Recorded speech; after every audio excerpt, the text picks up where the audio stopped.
Technology Yadav या कंपनीत कार्यकारी संचालक व कार्यरत आपल्या नेतृत्वात गेल्या 15 ते 15 वर्षातील अथक परिश्रमामुळे कंपनीने पत आणि वाढ या दोन महत्वाच्या बिंदूंवर उत्तुंग भरारी घेतलेली आहे. आपण एक प्रगतीशील व्यवसायी असून दूरदृष्टीने टिश्यू कल्चर ही आधुनिक प्रणाली निवडून अनेक आव्हानांचा सामना करत व्यवसायाची अनेक पटीने वाढ केली आहे.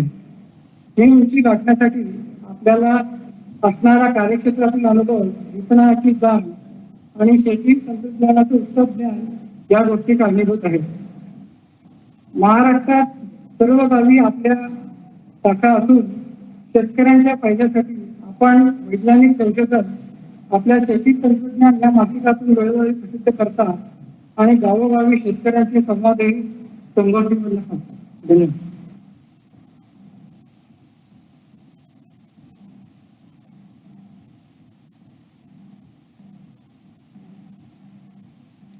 परिचय करून देतो.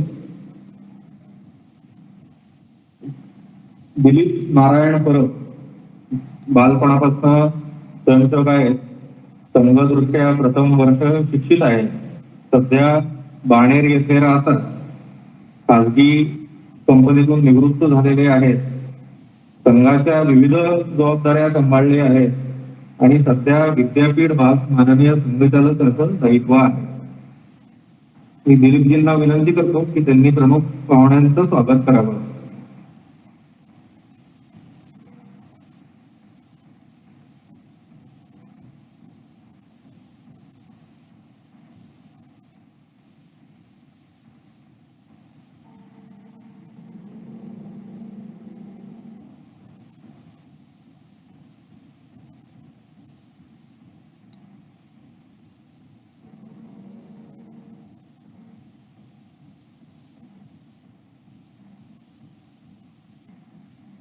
अजून एक परिचय आहे.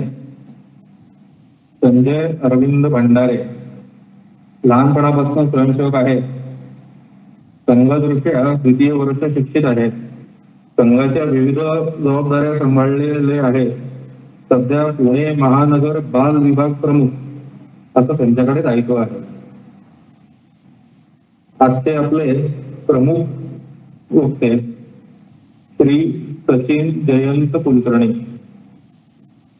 सचिनजी 2 वर्ष मराठवाड्यात आणि 2 वर्ष कोकणात प्रचारक होते. संघदृष्ट्या तृतीय वर्ष शिक्षित आहेत. स्वतःचा ऑटोमेशन क्षेत्रातला व्यवसाय आहे. तसेच पूर्ण इकोविजन या संस्थेचे ते संचालक देखील आहे. सध्या पश्चिम महाराष्ट्र प्रांत बौद्धिक प्रमुख असं दायित्व आहे. पुढचा कार्यक्रमाचा क्रम सांगतो. आता प्रास्ताविक होईल, त्यानंतर सूचना व आभार होतील, त्यानंतर अमृत वचन, त्यानंतर प्रमुख पाहुण्यांचं मनोगत, त्यानंतर वैयक्तिक गीत होईल, त्यानंतर वक्त्यांचं मार्गदर्शन, त्यानंतर प्रार्थना, त्यानंतर ध्वजावतरण आणि त्यानंतर विकेरण.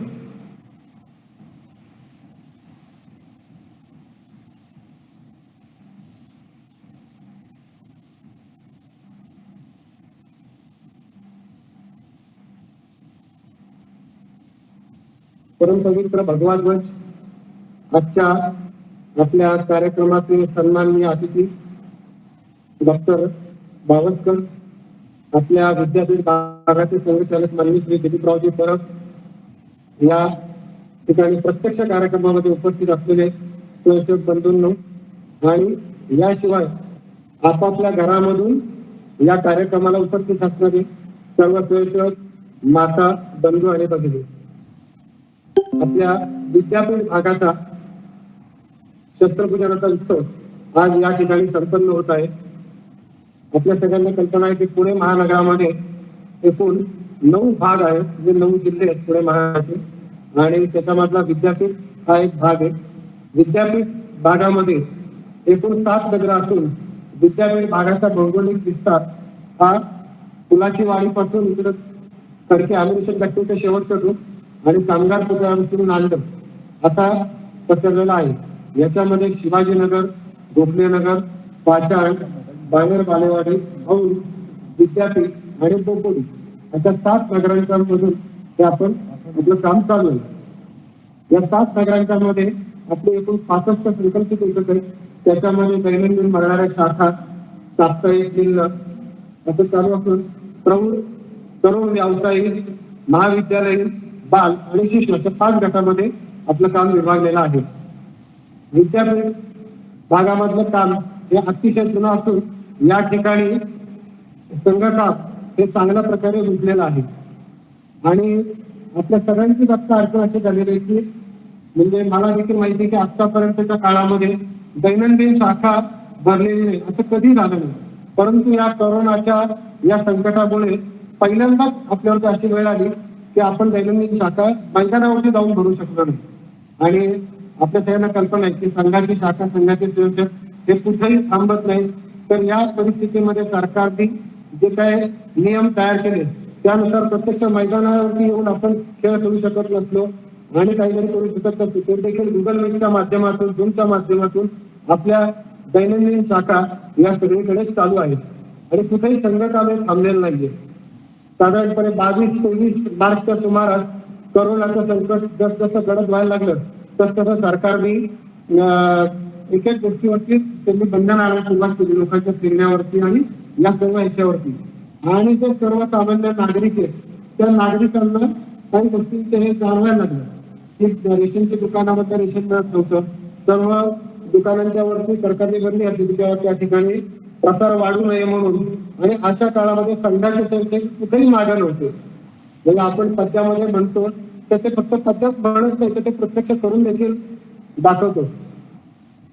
त्याच्यामध्ये करोना सुरू झाल्यानंतर मग आपल्या संघाच्या स्वयंसेवकांनी प्रत्यक्ष वस्तीमध्ये जाऊन नेमके गरजवंत कोण आहेत याचा शोध घेतला आणि शोध घेऊन कुणाला नेमकी धान्याची गरज आहे, कुणाला औषध नाहीये, काही ज्येष्ठ नागरिक आहेत त्यांना काही अडचणी आहेत, तर अशा प्रकारच्या नेमक्या अडचणी लक्षात घेऊन आपण काम सुरू केलं. आपल्या विद्यापीठ भागामध्ये आपण आपल्या या 7 नगरांच्या मध्ये साधारणपणे 13,000 रेशन किटचं वाटप बरोबर जाऊन केलं. आणि खरोखर जे गरजू आहे त्यांनाच आपण केलं. जे गरजू नाही त्यांना ज्या प्रकारे वेगळ्या प्रकारची मदत आवश्यक होती ती मदत आपण केली. आणि त्याच्यानंतर मग असं लक्षात आलं की बाबा हे जे आहे वस्ती विभागामध्ये कोरोनाचं लोन हे वाढायला लागलेलं आहे.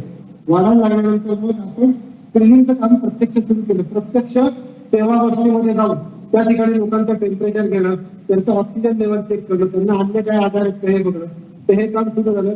आणि आपल्या भागामधून 43 महिला व पुरुष यांनी प्रत्यक्ष त्या ठिकाणी सेवा वस्तीमध्ये जाऊन स्क्रीनिंगचं काम केलं. आणि हे काम करत असताना 3 दिवस प्रत्यक्ष त्या स्क्रीनिंगचं काम करणं, त्याच्यानंतर 60 दिवस हे क्वारंटाईन राहणं आणि नंतर निगेटिव्ह टेस्ट आल्यानंतर आपल्या घरी 7 दिवस आयसोलेशन मध्ये राहणं, अशा प्रकारे साधारणपणे कामाचं स्वरूप होतं. आपल्या भागामध्ये 43 स्त्री व पुरुष नागरिकांनी या याच्यामध्ये भाग घेतला. त्याच्यानंतर आपण आपल्या भागामध्ये प्रत्यक्ष सेवा वस्तीमध्ये जाऊन आरोग्य शिबिरं घेतली. त्याच्यामध्ये आपण 60 आरोग्य शिबिरं घेतली आणि या 60 आरोग्य शिबिराच्या मधून आपण जवळपास 17,000 नागरिकांची तपासणी केली.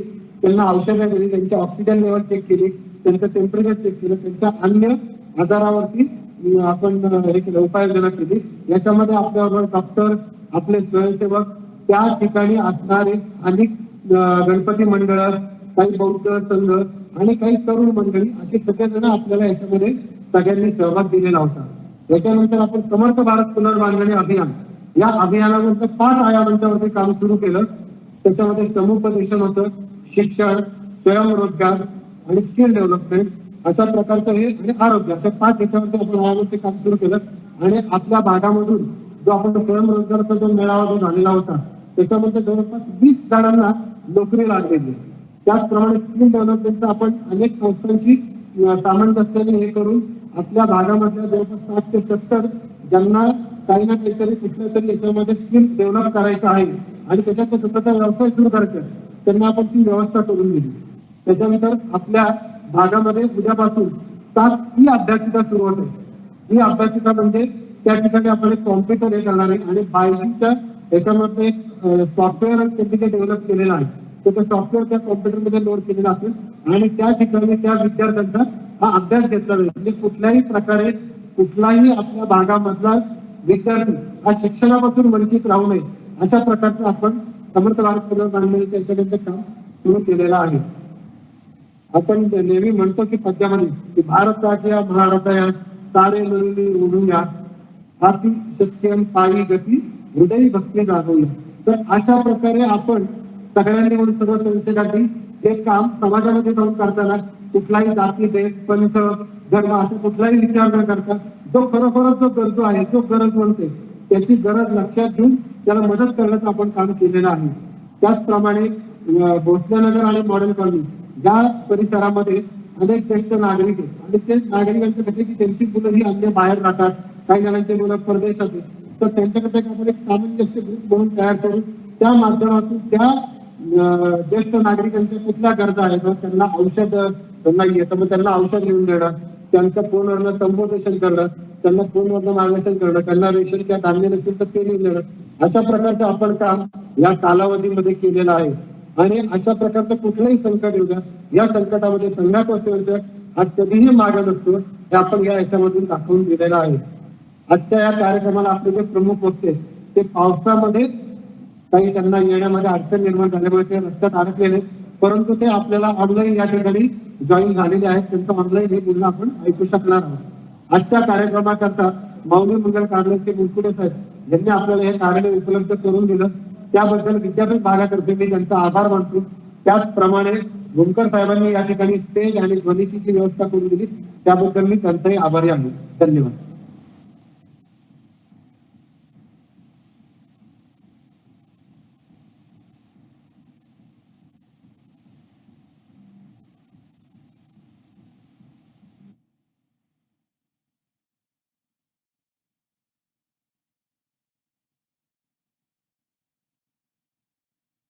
शाखा के कार्यक्रम, चलने वाले कार्यक्रम का संस्कार मन पर पड़ता है और धीरे धीरे वह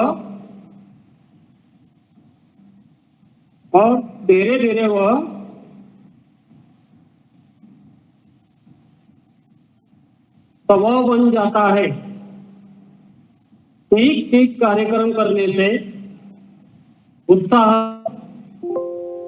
पौरुष, निर्भयता, अनुशासन, अखंड रूप से कार्य करने की प्रवृत्ति इत्यादि गुण स्वभाव के अंग बन जाते हैं।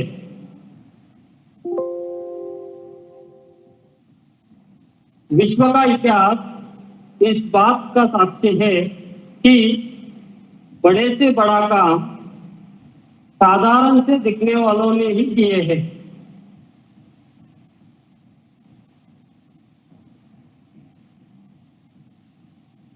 आता प्रमुख पाहुणे आपले मनोगत व्यक्त करतील.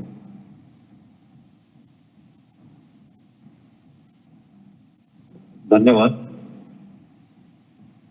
आजचा योग तर माझा मावस भाऊ डॉक्टर प्रशांत चौधरी यांच्यामुळे आलेला आहे. ते माझं नाव धैर्यशील विनायक बावस्कर. तर प्रशांत चौधरीचा ऍक्च्युली माझा फोन बंद असतो आणि सगळी यंत्रणा व्हॉट्सअपला चालू असते. तर प्रशांतने मला एकदा म्हणजे घरी फोन केला की संपर्क कसा साधायचा माझ्या बरोबर. तर घरच्यांनी सांगितलं व्हॉट्सअपला मेसेज करणे, रिप्लाय येऊन जाईल. प्रशांतने मला व्हॉट्सअप टाकला की असा असा कार्यक्रम आहे आणि यायचंय प्रमुख पाहुणे म्हणून, शस्त्रपूजा कार्यक्रम आहे. मी म्हणलं प्रशांत, मी कुठल्याच कार्यक्रमाला जात नाही, इव्हन माझ्या घरचे पण कार्यक्रम असतील, लग्न कार्य म्हणा काही पण म्हणा, पण मी जात नाही, ती वेळच होत नाही त्याच्यामुळे. तरी प्रशांत मला म्हणला घरी येतो आम्ही एकदा, आपण घरी येऊन बोलू, भेटू, त्यानिमित्ताने भेट पण होईल. मी म्हणलं चालेल, वेलकम. मग सगळी जेव्हा ती माझी तुमची आणि जेव्हा आम्ही भेटलो आणि मी जेव्हा त्यांचं ऐकलं, हॅट्स ऑफ टू यू, चांगलं एकदम काम कार्य करतात. RSSचं मी ऐकूनच आहे. आणि वैशिष्ट्य म्हणजे प्रशांतने मला व्हॉट्सअपला सांगितलं की 8 वाजता येतो आम्ही सगळे. फार 2 मिनिटं आधी बरोबर बेल वाजली आणि जे मी ऐकून होतो RSSचं काम, punctuality is the key to success. आणि ते जेव्हा घरी आले आणि मला सांगितलं असं असं आहे, सगळं हे कार्य चालू आहे, ऍक्टिव्हिटी आहे, कोविड कोरोनाच्या परिस्थितीमध्ये पण कोण ते काम करतायत न घाबरता न भीता, आणि जी जेन्युअन जी हेल्पिंग नेचर आहे ते मी ऐकून होतो. आता हे सगळं मी बघितलं, त्या निमित्ताने हा योग आणि शस्त्रपूजा हे कार्यक्रम अप्रतिम एकदम, wear I feel I am honoured. या निमित्ताने हा योग आपला आज आणि अप्रतिम चांगलं वाटलं. सगळं एकदम शिस्तबद्ध काम आहे संघाचं. जी कमी माहिती होती आज मला पूर्ण माहिती झाली आणि पुढे आता जसा संपर्क वाढेल तसं लक्षात येईल. हा असा योग आपला यायचा, आज भेटायचा. आणि आमचं सगळं काम ऍग्रिकल्चर मध्ये आहे, फॅमिली बिझनेस आहे आमचा, स्टार्टेड बाय माय डॅड. आणि ऍग्रिकल्चर मधलं काही म्हणा, त्यात आम्ही काम झालेलं आहे आमचं प्रूव्हन आहे. आणि आता आमचं कार्य चालू आहे. तर ओव्हरऑल एकंदरात चांगलं वाटलं एकदम भेटून. इव्हन तुम्हाला आमच्याकडनं काही helping hand related to agriculture, जसं मगाशी तुम्ही सांगितलं की तुम्ही यंग एंटरप्रेनर्सला तुम्ही हेल्प करायची इच्छा आहे किंवा काही उभं करायचंय, तर ऍग्रिकल्चर रिलेटेड काही असेल तर तुम्ही आमची आठवण करा, काम होऊन जाईल. जे काही त्याला टेक्निकल बॅकग्राऊंड किंवा काय लागतं ते आम्ही करू. ओव्हरऑल सगळं तुमचं ऍक्टिव्हिटी बघून चांगलं वाटलं. इव्हन मगाशी मला समजलं की दरवर्षी कार्यक्रम हा असतो आणि तुम्ही मोठ्या स्केलवरती असतो, कमीत कमी 500 लोक येतात, बरोबर. पण ह्या सिच्युएशन मध्ये सगळं आपलं परिस्थिती बघून लिमिटेड करून व्यवस्थित चेकिंग करून ऑक्सिजन मीटर लेवल घेऊन टेम्परेचर चेक करून आपण जे आता सगळं करतोय आयोजित, अप्रतिम मॅनेजमेंट चांगलं आहे सगळं. तर छान वाटलं ओव्हरऑल भेटून सगळ्यांना. या निमित्ताने अजून काय तुम्हाला हेल्पिंग काही असेल रिलेटेड तर आठवण करा, आम्ही हजर आहोत. Anyways okay, thank you.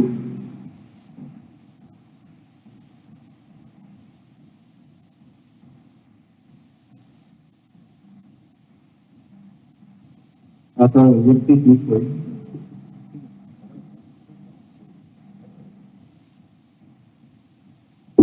वैयक्तिक गीत म्हणतोय.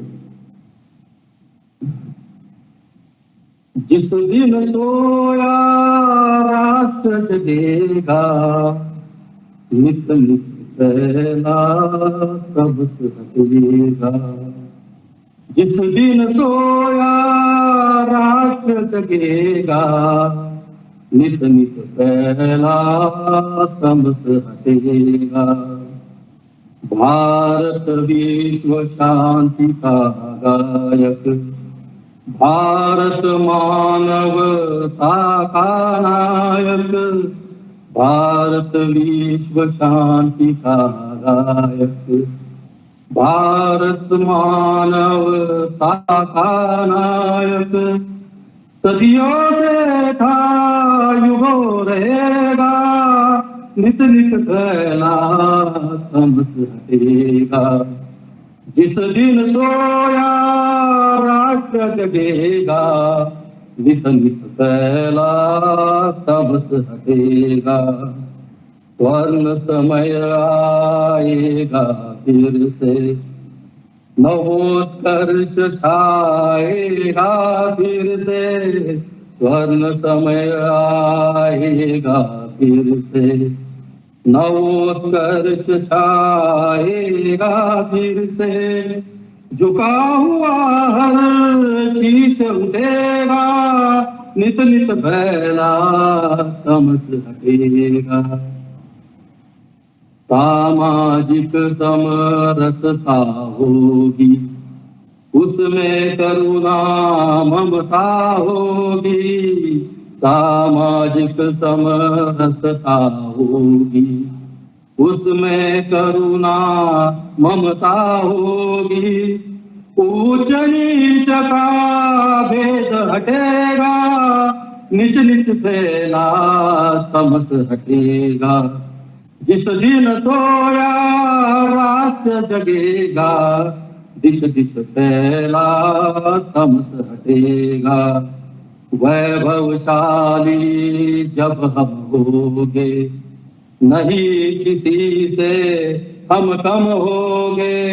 वैभवशाली जब हम होंगे, नहीं किसी से हम कम होंगे. बात हमारी विश्व सुनेगा, दिश दिश पहला समस हटेगा. जिस दिन सोया राष्ट्र जगेगा, दिश दिश पहला समस हटेगा. दिश दिश पहला समस हटेगा. धन्यवाद. परम पवित्र भगवा ध्वज आता आपल्या बाल विभाग प्रमुख संजयजी, एक परिचय त्यांचा करून द्यायचा राहिला की बाल विभाग प्रमुख असले तरी सुद्धा या गेल्या कालावधीत त्यांनी गरवारेचं कोविड सेंटर हे सांभाळण्यात अतिशय प्रमुख भूमिका त्यांची होती असे संजयजी, उपस्थित सर्व स्वयंसेवक बंधू आणि जे ऑनलाईन फेसबुकच्या माध्यमातून ऐकतायत असे सर्व संघ हितैषी आणि संघ कार्यकर्त्यांचे कुटुंबीय, आज आपल्या सगळ्यांचा मी क्षमा प्रार्थी आहे, कारण आज खंडेनवमीची पूजा करून निघत असताना आपल्या मुख्य रस्त्यावर हायवेवर पाणी आणि वाहतुकीमुळे मी उत्सवाच्या वेळेपर्यंत पोहोचू शकलो नाही. ज्याचं कौतुक आता आपल्या प्रमुख अतिथींनी केलं की संघ हा नेमकेपणा करता प्रसिद्ध आहे, पंक्च्युअलिटी करता प्रसिद्ध आहे. त्या पद्धतीने मी आज काही पोचू शकलो नाही, त्याच्याकरता मी आपल्या सगळ्यांचा क्षमा प्रार्थी आहे. स्वातंत्र्यपूर्व काळामध्ये नागपूरला एक सभा चालू होती, स्वातंत्र्य प्राप्तिकर्ताचं आंदोलन, अभियान आणि जनजागृती करण्याकरता. आणि त्या सभेमध्ये वक्ता तावातावानी बोलत होता आणि बोलण्यामध्ये त्यांनी सांगितलं की हिंदुस्थानावर पारतंत्र्य का आलं, तर आपण हिंदू हे एकत्र येत नाही, त्यामुळे हिंदू राष्ट्र नाही, त्यामुळे हिंदू हे आपल्याला संबोधणं, गौरवाने संबोधणं हे सोडून दिलं पाहिजे. स्वाभाविक असं म्हणल्यानंतर त्यांचं पुढचं वाक्य होतं की कोण गाढव म्हणतो की हे हिंदू राष्ट्र आहे. त्या ठिकाणी उभं राहून केशव बळीराम हेडगेवारांनी सांगितलं की होय, मी म्हणतो, केशव बळीराम हेडगेवार म्हणतो की हिंदू राष्ट्र आहे. आज 9.5 दशकानंतर त्यांच्या अथक परिश्रमामुळे आपण या सगळ्याची प्रचिती घेत आहोत. जसं गेल्या काही दिवसांपूर्वीच एक माहिती मला मिळाली, ज्याच्यामध्ये दिल्लीच्या पॅसिफिक मॉलमध्ये एक चित्र दिलेलं होतं. आपल्याला सगळ्यांना माहिती आहे, उत्सवाचे सणासुदीचे दिवस आले, ईद, ख्रिसमसचे दिवस असले की या सगळ्या ज्या ठिकाणी लोक गेले काही वर्षात गर्दी करून खरेदी करायला जातात, त्या ठिकाणी वेगवेगळ्या प्रकारची रोषणाई केलेली असते. मग जसा सण उत्सव असेल, ज्या धर्मियांचा असेल, तशा प्रकारची सजावट केली जाते. पण यावेळेला प्रथमच दिल्लीतल्या पॅसिफिक मॉलमध्ये राम मंदिराची प्रतिकृतीची सजावट केलेली पाहिली आणि अनेकांना आश्चर्याचा धक्का बसला. आश्चर्याचा धक्का बसायचं कारण असं होतं की हिंदूंना अशा प्रकारे गौरवान्वित करता येऊ शकेल अशी स्थिती आतापर्यंत नव्हती. त्यामुळे एका अर्थाने आपण पाहायला गेलं तर हिंदूंच्या दृष्टीने अशा गौरवाच्या स्थिती या पुढच्या काळात वारंवार येतील अशी स्थिती आपल्याला सगळ्यांना दिसता येऊ शकेल. दुसरी गोष्ट आपल्याला सगळ्यांना जाणवेल, आज सकाळचं वर्तमानपत्र आपण उघडल्यानंतर त्याच्यामध्ये असलेली दुसरी घटना आहे, जाहिराती या जनमनाचा कानोसा घेऊन बनवलेल्या असतात. त्यामुळे या कानोसाच्या माध्यमातून लक्षात येतं, आज आपण सकाळचं वर्तमानपत्र उघडल्यानंतर त्याच्यामध्ये एक जाहिरात आहे. ती जाहिरात आहे गाद्या बनवणाऱ्या कर्लॉन या कंपनीची, आणि याच्यामध्ये वडील त्याच्या मुलाला रामचंद्रांची वेशभूषा करून हातामध्ये धनुष्यबाण घेऊन त्याला काहीतरी खुणावत आहेत, त्याला काहीतरी दर्शवत आहेत, आणि या माध्यमातून त्यांनी त्यांच्या कंपनीची जाहिरात केलेली आहे, कंपनीच्या वस्तूंची जाहिरात केलेली आहे. त्यामुळे बघायला गेलं तर हे सगळं आता जनमानसात रूढ व्हायला लागलेलं आहे. या सगळ्या गोष्टी या जनमानसात कळायला लागलेल्या आहेत की आता हिंदू हिताची भूमिका घेतल्याशिवाय आपला व्यवसाय सुद्धा होणार नाही, आपला व्यवहार सुद्धा होणार नाही, आणि या हिंदू माणसाशी जमवून घेतलं नाही तर आपलं काही खरं नाही. दुसरी गोष्ट जी कदाचित उजेडात आलेली नाही, याची पण माहिती आपल्याला सगळ्यांना दिली पाहिजे. ज्याला भारताचं नंदनवन म्हटलं जातं, अशा श्रीनगरमध्ये रघुनाथाचं जे मंदिर आहे, अनेक वर्ष 1990 साली त्याची जाळपोळ झालेली होती, विध्वंस करण्यात आलेला होता, आणि त्याचं पुनर्निर्माणाचं काम हे नुकतंच सुरू झालेलं आहे. त्या प्रभू रघुनाथाच्या मंदिराचा जीर्णोद्धार करण्याचं काम हे त्याच्यामध्ये सुरू झालेलं आहे. जसं म्हटलं जातं की रामचरितमानस मधली पहिल्या सर्गातला 10वा श्लोक आहे, लौकिकानाम ही साधूनाम अर्थवागनु वर्तते ऋषीणो पुनराधना वाचमर्थो नु धावती. याचा अर्थ असा आहे की लौकिक साधूंचे शब्द हे अर्थानुगामी असतात. म्हणजे एखाद्या महनीय व्यक्तीने कुणीतरी बोललं तर त्याचे शब्द हे अर्थाचा वेध घेत असतात. पण द्रष्टे जे असतात, ज्यांना पुढचं दिसत असतो, पुढचा काळ दिसत असतो, जे विजनरी आहेत असे म्हटले जातात, त्या ऋषी असतील, ऋषितुल्य व्यक्तिमत्व असतील, समाजातील विचारवंत असतील, त्यांचं शब्दाचं अनुकरण हा अर्थ करत असतो. आणि हे आठवायचं कारण असं आहे की 1973 साली संघाचे द्वितीय सरसंघचालक परमपूजनीय श्री गुरुजींनी म्हणलं होतं की आता विजय ही विजय आहे. कशा करता म्हणलं होतं की यानंतरचा काळ 1973 नंतरचा हा विजयाचा काळ आहे. कोणाचा विजय? एका व्यक्तीचा विजय, एखाद्या संस्थेचा विजय, एखाद्या संघटनेचा विजय? तर बिलकुल नाही. हा विजय आहे समाजाचा विजय, सत्याचा विजय, संकल्पाचा विजय आणि श्रद्धेचा आणि निश्चयाचा विजय. आता या मार्गात चालत असताना आपल्याला सगळ्यांना माहितीये की राष्ट्रीय स्वयंसेवक संघाची 9.5 दशकांची वाटचाल ही काही सोपी नव्हती. यामध्ये अनेक अडथळे आले, काट्याकुट्याने भरलेला मार्ग होता आणि चालत असताना सुद्धा त्याच्यातून अग्निदिव्यातून तावून सुलाखून सोन्याचं खरंपण हे आपल्या संघटनेने आणि या हिंदू समाजाने सिद्ध केलेलं आहे. ज्या गीतामध्ये आपण सगळे स्वयंसेवक ओळ म्हणतो की विश्वमंगल साधना के हम है मौन पुजारी, ज्या आपल्या प्रमुख अतिथींनी उल्लेख केला की क्षोत्रीजींच्या परिचयातनं त्यांचा संघाशी परिचय झाला. कृषी क्षेत्रातलं अतिशय मोठं व्यक्तिमत्व आहे, पण संघाच्या स्वयंसेवकांचा एवढ्या वर्षामध्ये त्यांना जवळून परिचय होऊ शकले नाही. कारण आपण ह्या ओळीमध्ये म्हणतो की विश्वमंगल साधना के हम है मौन पुजारी, आणि त्याच्यातली एका कडव्याची शब्द असे आहेत की बलहीनों को नहीं पूछता, बलवानों को विश्व पूजता. बलहीनों को नहीं पूछता, बलवानों को विश्व पूजता. संघ शक्ति है, संघ शक्ति युग सत्य आज है, मानवता हितकारी. विश्व मंगल साधना के हम है मौन पुजारी. त्यामुळे एका अर्थाने पाहायला गेलं तर हे मौन पुजारी करत काय असतात? ज्या रवींद्रनाथ टागोरांचं अतिशय सुप्रसिद्ध उदाहरण आहे. जपानमध्ये प्रवासाकरता गेले होते, नोबेल पारितोषिक विजेते होते. त्यामुळे स्वाभाविक तिथल्या सगळ्या जपानी लोकांना, ज्यांना काव्याची आवड आहे, ज्यांना साहित्याची आवड आहे, अशा सगळ्यांना निमंत्रण दिलेलं होतं. आणि त्या सभागृहात आल्यानंतर अतिशय तुटपुंजी अशी संख्या होती. आणि ज्या वेळेला त्यांनी पाहिलं की अतिशय मोजकीच जण उपस्थित आहे कार्यक्रमाला, संयोजकांना पण आश्चर्य वाटलं की अरे, नोबेल पारितोषिक विजेत्या रवींद्रनाथजी टागोरांना आपण बोलवलेलं आहे आणि जपानी लोकांची एवढी पण कुवत नाही, एवढी पण समज नाही. आणि स्वाभाविक तो कार्यक्रम संपन्न झाला आणि नंतर त्यांनी अनेक लोकांना विचारलं की जे ते कार्यक्रमाला येणार होते की आपण कार्यक्रमाला का आला नाहीत? त्यावर त्यांचं उत्तर होतं की गुलाम देशाचं तत्वज्ञान ऐकणार कोण?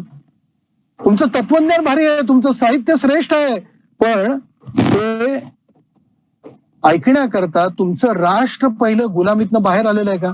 आणि हे आणण्याकरता ज्यांनी प्रयत्न केले त्या पूजनीय डॉक्टरांचं स्मरण आपण सगळेजण करतो, कारण एका अर्थाने संघाचा आजचा वर्धापन दिन आहे. मग हे संघ वर्धापन दिन असताना हिंदू संस्कृती, हिंदू समाज याचं काम करण्याचं संघाने का ठरवलं? पाहायला गेलं तर हिंदू संस्कृती ही जगातील सर्वश्रेष्ठ संस्कृती आहे.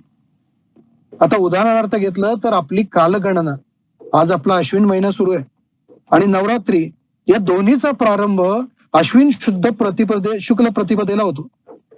अश्विन म्हणजे या महिन्यातला पौर्णिमेचा चंद्र हा अश्विनी नक्षत्राच्या जवळपास असतो, आसपास असतो. तो महिमा देवी महात्म्य सांगणार आहे.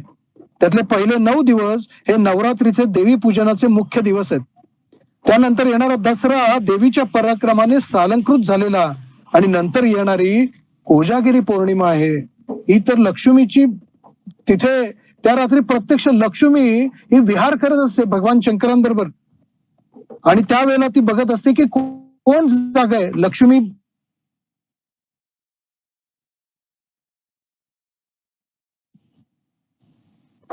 आणि शंकर पार्वती हे विहार करत असतात आणि त्यावेळेला लक्ष्मी विचारते की कोण जागा आहे, याचा ती शोध घेत असते आणि जे जागरूक असतील त्यांच्यावर आपला कृपा कटाक्ष टाकत असते.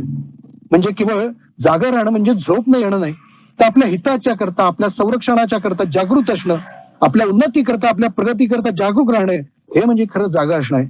अश्विन महिन्याच्या प्रतिपदेपासून कलाकलाने वाढत जाणारा चंद्र हा पौर्णिमेला म्हणजे दिवाळीच्या दरम्यान अलीकडे पौर्णिमेच्या दिवशी कोजागिरीच्या निमित्ताने हा घरात आणि मनात सुखसंपत्ती चांदणं असावं अशाकरता प्रयत्नशील असतो.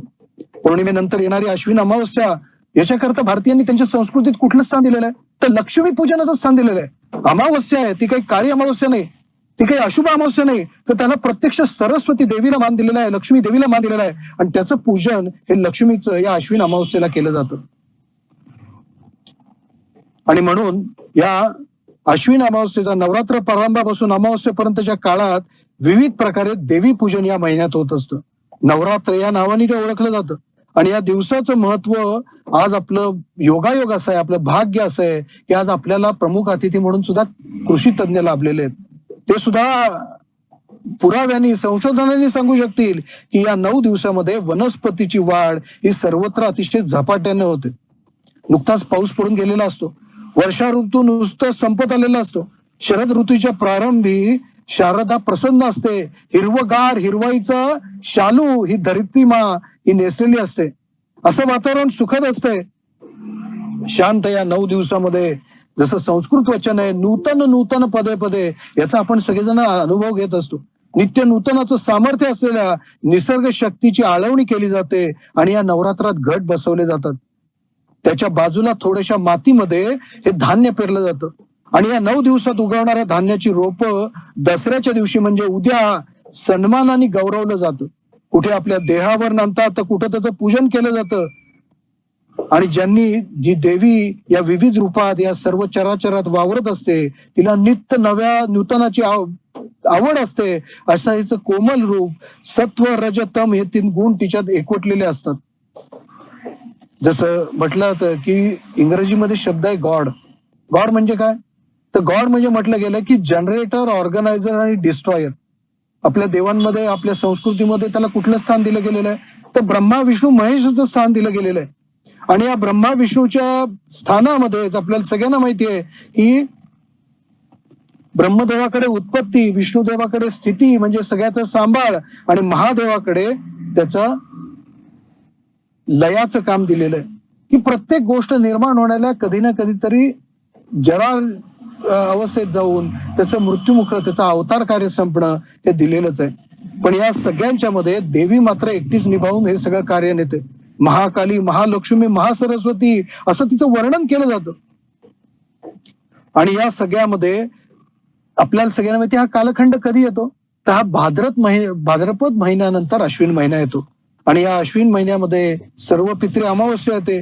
आपल्या पितृपक्षाला सुद्धा त्याची शांती झाली पाहिजे, त्याच्याकरता पितृपक्षाची समाप्ती करण्याकरता त्या अमावस्येला श्राद्ध घालण्याची परंपरा आपल्या संस्कृतीमध्ये आहे. त्यामुळे त्यानंतरचा कालावधी सुरू होतो हा जीवनातील उन्मेषाचा कालावधी आहे. त्या नव्या अध्यायाला प्रारंभ झालेला असतो. देवी जगदंबा ही चराचरातल्या रक्षणासाठी आणि उत्कर्षासाठी सिद्ध होत असते. महिषासूर आदी सर्व राक्षसांचा बिमोड करून त्या राक्षसांचा नायनाट करण्यासाठी या देवीनी आपल्या अष्टभुजा, दशभुजा, 18 भुजांनी सिद्ध झालेली असते. आणि या पृथ्वी तलावरच्या सगळ्या लेकरांचं कल्याण करण्याकरता या शारदीय नवरात्राच्या दिवशी, पहिल्या दिवशी ती भावने तिलावर अवतरते असं आपलं सगळ्यांचं समज आहे. विजयादशमीचं उद्याचं औचित्य अजून एका प्रकारे, विजयादशमीच्या उत्सवाच्या दिवशी आपल्या प्राचीन परंपरेनुसार आपण शस्त्रपूजन करतो. आपल्याला सगळ्यांना माहितीये की आता 9.5 दशकं झाली. 1925 साली नागपूर येथे विजयादशमीला राष्ट्रीय स्वयंसेवक संघाचं कार्य आरंभ झालं. म्हणजे या संघाचा वर्धापन दिन आहे, याचा उल्लेख मी मगाशी केला. 95 वर्षांनी माझा देश माझे कर्तव्य हा भाव आता आपल्याला समाजात दिसायला लागलेला आहे.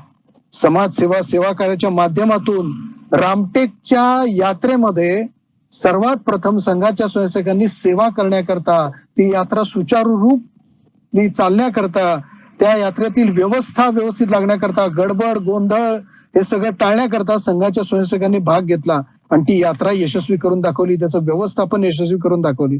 ते पासून ते आजच्या कोविड सेंटर चालवण्यापर्यंत ज्याचा उल्लेख प्रास्ताविकामध्ये आला की ज्याच्यामध्ये काय विविध प्रकारचं काम उभं केलेलं आहे याचं दर्शन या प्रास्ताविकामधल्या काही शब्दांमध्ये आलेलं आहे. पण याबरोबरच या कोविड संकटाच्या बरोबरच मदत कार्य आणि याशिवाय संघ काय करतोय तर कृषीला आवश्यक असलेलं गो आधारित जीवनाची यथार्थता ही सिद्ध करण्याकरता सुद्धा, गोमातेचं संरक्षण करण्याकरता सुद्धा त्याच्याकरता एक वेगळा आयाम हा राष्ट्रीय स्वयंसेवक संघाने निर्माण केला गोसेवेचा आणि त्याच्या माध्यमातून सुद्धा काम चाललेलं आहे. गेल्या काही कालावधीचा आपण जर धांडोळा घेतला, आढावा घेतला, तर आपल्याला सगळ्यांना लक्षात येईल की अनेक राष्ट्रहिताचे निर्णय जे स्वातंत्र्यापासून लंबित होते, प्रलंबित होते, त्याला एकेकाची तड लागायला सुरुवात झालेली आहे. मग जम्मू काश्मीर सारखा भाग जो भारताचा अविभाज्य अंग आहे, ज्या मगाशी मी रघुनाथ मंदिराचा उल्लेख केला, त्या रघुनाथ मंदिराच्या मध्ये सुद्धा त्याचा जीर्णोद्धार करायला एवढी वर्ष का लागावी?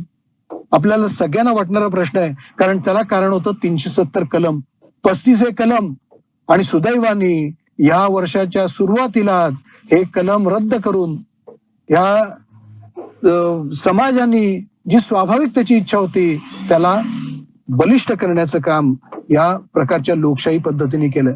दुसरा लोकशाहीचा विजय अजून कुठे झालाय? तर सलग 650 वर्ष ज्याचा लढा चाललेला होता त्या प्रभू रामचंद्रांच्या निवासस्थानाच्या करता, रामलला ज्या ठिकाणी विराजमान झालेली होती त्या राम मंदिराचा निकाल काही केला लागत नव्हता. अनेकांना तो प्रश्न भिजत ठेवण्यातच धन्यता मानत होते. पण त्या सगळ्याला या समाजाने 1992 साली व्यवस्थित उत्तर देऊन तो कलंक पुसून टाकून या समाजाने त्याची मुहूर्तमेढ रोवलेली होती. आणि गेल्या काही वर्षांपूर्वी सर्वोच्च न्यायालयाने लोकशाहीच्या मार्गाने, संविधानाच्या मार्गाने त्याला शिक्कामोर्तब केलं. आणि प्रत्यक्ष आपल्याला सगळ्यांना माहिती आहे की काही दिवसांपूर्वी त्याच्या मंदिराच्या निर्माणाचं सुद्धा काम सुरू झालेलं आहे. याबरोबरच सुद्धा भारताचा जो अविभाज्य भाग होता जम्मू काश्मीर सारखा, तसाच पूर्वांचलाचा दुर्लक्षित राहिलेला भाग सुद्धा होता. फुटीरतावादी चळवळींनी तिथे अतिशय जर्जर केलेलं होतं. म्हणजे नागालँडमध्ये जायचं असेल तर पासपोर्टची आवश्यकता लागेल अशा प्रकारची स्थिती एकेकाळी निर्माण झालेली होती. पण त्या सगळ्याला सुद्धा तिथल्या संघटनांना चुचकारून, गोंजारून, त्यांना त्याचं महत्व भारतात राहण्याचं पटवून देऊन एका अर्थे भारतामध्ये त्यांची अविभाज्यता ही सिद्ध करण्याचं काम गेल्या काही वर्षात राष्ट्रीय स्वयंसेवक संघ आणि त्याच्या संस्थांनी केलेलं आपण सगळेजण बघतो. आज आपण जसा उत्सव साजरा करतोय तसं मगाशी निवेदनामध्ये आलं की पुण्याचे जे 9 भाग आहेत याच्या ठिकाणी सुद्धा असाच उत्सव संपन्न होतोय. आणि संपन्न उत्सव होत असताना कार्यपद्धतीमध्ये 6 प्रकारचे उत्सव आपण संपन्न करतो. त्याच्यापैकी हा एक उत्सव आहे. समाजाला संघाचं कार्य जवळून कळावं म्हणून हा उत्सव प्रगटरित्या केला जातो. आज आपल्या सगळ्यांवर कोविडचं मोठं संकट आहे की ज्या वेळेला आपण प्रत्यक्ष एकमेकाला भेटू शकत नाही, अशा काही प्रकारचा हा विचित्र रोग आहे. जसं आणीबाणीचा कालावधी होता त्या सुद्धा संचारबंदी जाहीर केलेली होती, पण तरी सुद्धा लोक एकमेकांना चोरून भेटू शकत होती. पण आज कोणाच्या घरी जायचं असेल, मी येतो म्हणल्यानंतर आणि स्वाभाविक पुण्यातनं येतो म्हणल्यानंतर त्यांच्या चेहऱ्यावर प्रश्नचिन्ह असतं. त्यामुळे आपल्याला सगळ्यांना काळजी घेतली पाहिजे. आणि म्हणून सामाजिक अंतर ठेवून एका प्रकारे सर्व प्रकारचे मास्क असेल, सगळ्या प्रकारची सॅनिटायझर वापरून आपण हा एका प्रकारे उत्सव साजरा करतोय. कुठेही आपल्या उत्साहात कमी आणलेलं नाही आपण. आणि म्हणून या सगळ्यामध्ये हिंदू समाजाने गतकालात इतके संघर्ष केले, त्याबरोबरच अनेक ऋषी संन्यासी संत यांनी सातत्याने समाजाचं नीतिधैर्य टिकवलं. आज सुद्धा संकटाच्या काळात आपल्याला सगळ्यांना काय करायचंय तर आपलं नीतिधैर्य कायम राहील याच्याकरता काम करायचंय. ज्यामध्ये पहिल्या दिवसापासून आपल्याला सगळ्यांना माहिती आहे की या कोविडच्या कार्यात सुद्धा अतिशय मोठ्या प्रकारे भूमिका पहिल्या दिवसापासून 23 मार्च पासून संघाच्या कार्यकर्त्यांनी राबवली. त्याचं जर वृत्त गोळा केलं अखिल भारतीय स्तरावर तर साधारण 5 लाख कार्यकर्ते भारतभरामध्ये या सगळ्या काळामध्ये सक्रिय होते. 85,700 ठिकाणी मदतीची व्यवस्था ही संघाच्या कार्यकर्त्यांनी केलेली होती. 1,10,00,000 जणांना रोज दर आठवड्याचा शिधा मिळेल, त्यांच्या घरातली चूल पेटलेली राहील आणि भुकेनी कोणीही मृत्यू पावणार नाही याची काळजी संघाच्या स्वयंसेवकांनी केली. 7,11,00,000 लोकांना रोजची भोजनाची व्यवस्था केली. फूड पॅकेट हे त्यांच्यापर्यंत पोहोचवण्याची व्यवस्था केली. याच्या माध्यमातून 63 लाख मास्क निर्मिती करून त्याचा वाटण्याचा कार्यक्रम की लोकांची सुरक्षा घेतली जावी याच्याकरता केले गेले. हे करत असताना 13 लाख श्रमिक जे होते यांचं सुद्धा सहाय्य करण्याचं काम हे संघाच्या स्वयंसेवकांनी केलं होतं. काही महिन्यांपूर्वी या सगळ्या कामाचं पाहणी करण्याकरता आपल्या अधिकाऱ्यांबरोबर नाशिक विभागात जाण्याचा योग आला. तिथनं पुढे मालेगावला सुद्धा गेलेलो होतो. त्यावेळेला मालेगावमध्ये प्रचंड कहर या कोरोनाने केलेला होता. त्यामुळे ते सगळ्या कार्यकर्त्यांशी संवाद करत असताना हे सगळं अंतर सांभाळून सुरक्षितता सांभाळून करत असताना त्यांनी सांगितलेले अनुभव हे अंगावर रोमांच उभे करणारे होते. काय प्रकारे समाजाने मदत केलेली आहे. ज्यावेळेला मुंबईतला सर्वात मोठा लोंढा हा उत्तर प्रदेश, बिहार, मध्य प्रदेशच्या दिशेने चाललेला होता, लक्षावधी लोक त्यांच्या लेकरा बाळांना घेऊन रस्त्याने चालत होते. कारण मनात भीती होती, आपण मुंबईत राहिलो आणि आपल्याला या संसर्गाने जर घेरून टाकलं तर आपली मदत करायला कोणी नाही. गड्या आपला गाव बरा या न्यायाने ते आपापल्या ठिकाणी चाललेले होते. आणि म्हणून हे जात असताना त्या ठिकाणी चांदवड सारख्या ठिकाणी छोटस खेडेगाव आहे, त्या ठिकाणी स्वयंसेवकांनी काय ठरवलं की या प्रत्येक जाणाऱ्यापैकी उपाशी कोणी राहणार नाही, त्याची क्षुधा शांती या ठिकाणी तृप्त केली जाईल आणि मग तो पुढे मार्गक्रमण करेल. याच्याकरता संघाच्या स्वयंसेवकांनी प्रयत्न केले. संघाच्या स्वयंसेवकांनी हे सगळं करत असताना ज्या गोष्टी केल्या त्याच्यामध्ये बाजूला चालू असलेला गुरुद्वारा असेल, शीख बांधवांचं प्रार्थनास्थळ असेल, तर या शीख बांधवांना विनंती केली आणि त्यांनी सांगितलं की आम्ही 24 तास या ठिकाणी लंगर चालू ठेवू, तुम्ही याल तेवढ्या जणांना आम्ही या ठिकाणी जेवायची व्यवस्था करू. आणि याला जोड म्हणून स्वयंसेवकांनी सुद्धा त्या चांदवड मधून, मालेगाव मधून, नाशिक मधून धान्याची पोतीच्या पोती आणली आणि या लंगरामध्ये करणाऱ्यांना सहाय्यकृत केलं.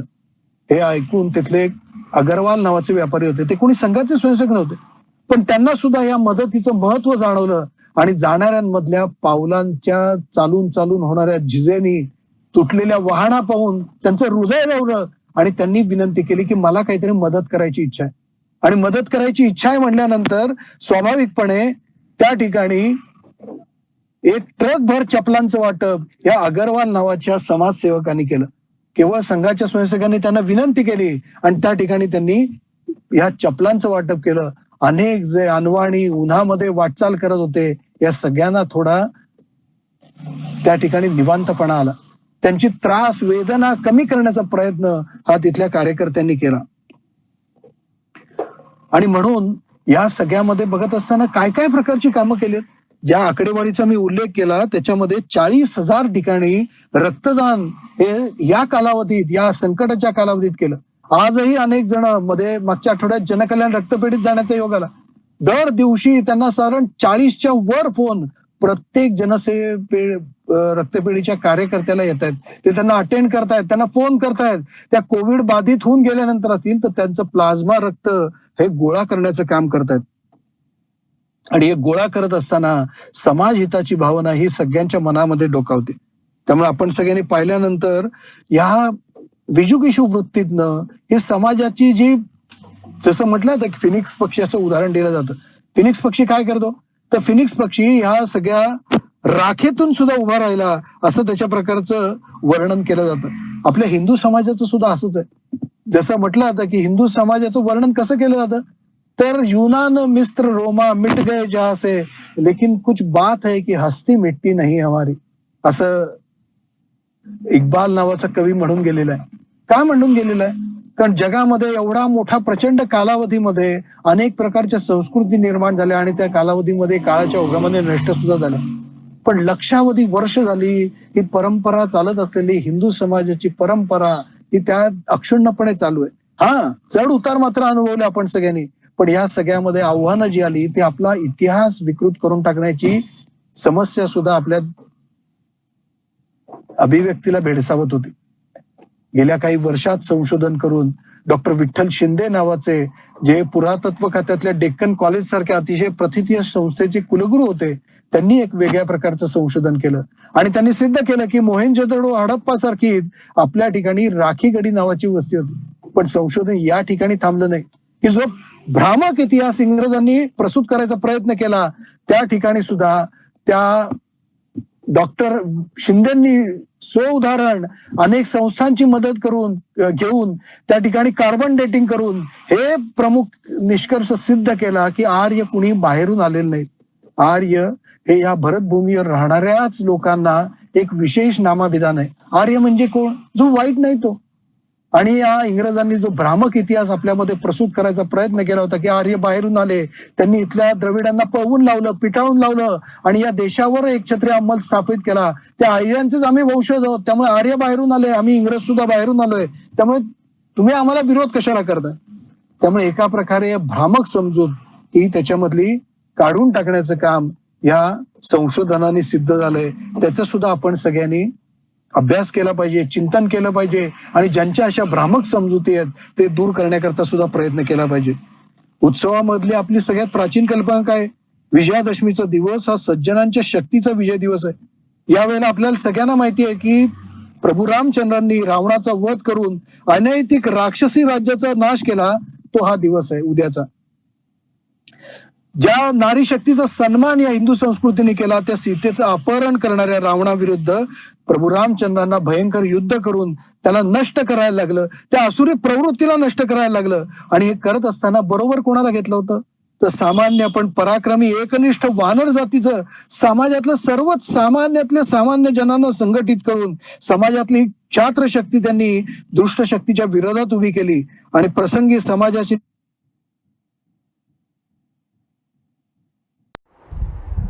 रामायणातला हा विजयाच्या प्रसंगानंतर आपल्या सगळ्यांना माहिती आहे महाभारताच्या काळातला सुद्धा प्रसंग आहे जो विजयादशमीशी संबंधित आहे.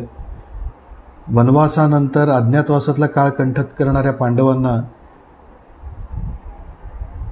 अज्ञातवासातला काळ जेव्हा संपत आला त्यावेळेला शमीच्या वृक्षाच्या ढोलीत लपवलेली शस्त्र उतरवून त्याचं पूजन करून विराट नगरीवर आक्रमण करणाऱ्या कौरव सेनेतल्या दिग्गजांचा पराभव पांडवांनी केला.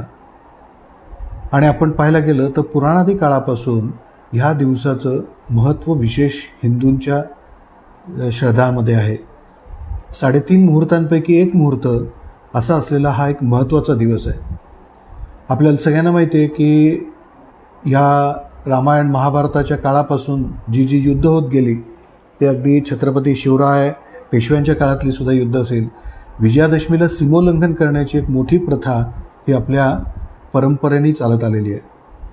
आणि असंच हे पराक्रमाची प्रेरणा घेत अगदी विपरीत परिस्थितीतसुद्धा आपल्या सैनिकांनी जवानांनी सीमेचं रक्षण करताना जी 3 युद्ध झाली चीन आणि पाकिस्तानबरोबर, ते अगदी नुकत्याच झालेल्या कारगिल आणि गलवानमध्ये केलेल्या पराक्रमाने समाजाचं मनोधैर्य हे उंचावलेलं आहे.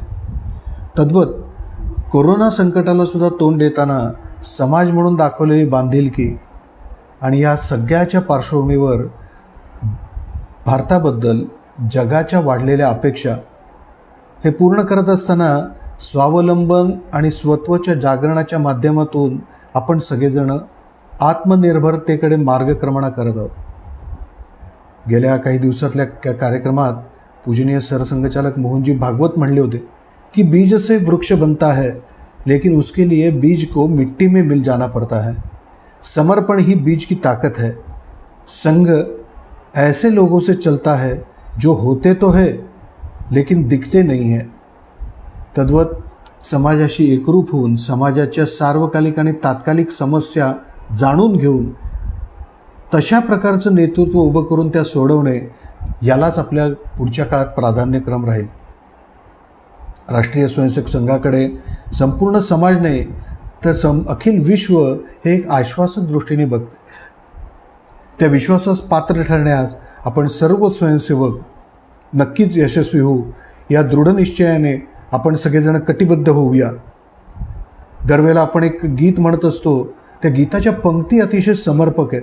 वर्षानुवर्ष आपण गीत म्हणतो पण त्या गीताच्या पंक्ती ह्या एवढ्या समर्पित आणि समर्पक या काळाला आहेत त्या सांगतो आणि माझ्या वाणीला विराम देतो. रामराज्य या हिंदू भूमीवर पुनश्च यावे यावे लवकर. सद्गुण वैभव नित्य निरंतर सुवर्णभूमी सार्थ खरोखर. संघशक्तीचा यज्ञ चालवू आहुती सर्वोत्तम देऊ. मातृभूमीच्या कल्याणास्तव कर्ममयी पुरुषोत्तम होऊ. त्या गीताचं ध्रुवपद आहे, हिंदू भूमी सुतोत्तम होऊ ध्येयवर्ती वीरोत्तम होऊ. मातृभूमीच्या कल्याणास्तव कर्ममयी पुरुषोत्तम होऊ. विजयादशमीच्या आपल्या सर्वांना शुभेच्छा. मातृभूमे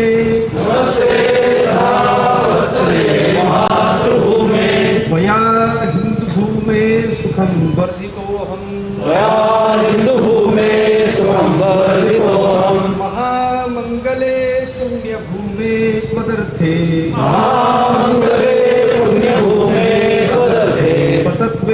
पदक्लेशकायो नमस्ते नमस्ते पदक्लेशकायो नमस्ते नमस्ते प्रभो शक्तिमन् हिंदू राष्ट्रांगभूता प्रभो शक्तिमन् हिंदू राष्ट्रांगभूता मे सादरत्वा नमामो वयम् इमे सादरन्त्वा नमामो वयम् त्वदीयाय कार्याय बद्धा कटीयम् त्वदीयाय कार्याय बद्धा कटीयम् आमाशिषं देहि तत्पूर्तये शुभामाशिषं देहि तत्पूर्तये अजय्याञ्च विश्वस्य देहि शक्तिम् अजय्याञ्च विश्वस्य देहि सुशक्तिम् शीलं जगद्येन नम्रं भवेत् शीलं जगद्येन नम्रं मये पञ्चैव यत्कण्टकाकीर्णमार्गम् सञ्चैव यत्कण्ठकाकीर्णमार्गम् वयं स्वीकृतं न सुगं कार्ये वयं स्वीकृतं न सुगं कार्ये समुत्कर्षनिश्रेयसस्यैकमुग्रम् समुत्कर्षनिःश्रेयसश्रेयमुग्रम् साधनं नाम वीरव्रतम् परं साधनं नाम वीरं व्रतम् दन्तस्फुरत्वक्षयाध्येयनिष्ठा दन्तप्रजादेहनिष्ठाम् दन्तप्रजागर्तुतीव्रानिशम् हृदन्तप्रजागर्तुतीव्रानिशम् जेत्री च न संहता कार्यशक्तिर् विजेत्री च नः संवता कार्यशक्तिर् आयास्य धर्मस्य संरक्षणम् विदायास्य धर्मस्य संरक्षणम् परं वै भवन्मे परं वै भवन्मे तत्स्वराष्ट्रम् तुमे स्वष्ट्राष्ट्रम् समर्था भवत्वा शिशाते वृषम् समर्था भवत्वा सुशान्ते वृषम् भारत माता की जय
वीर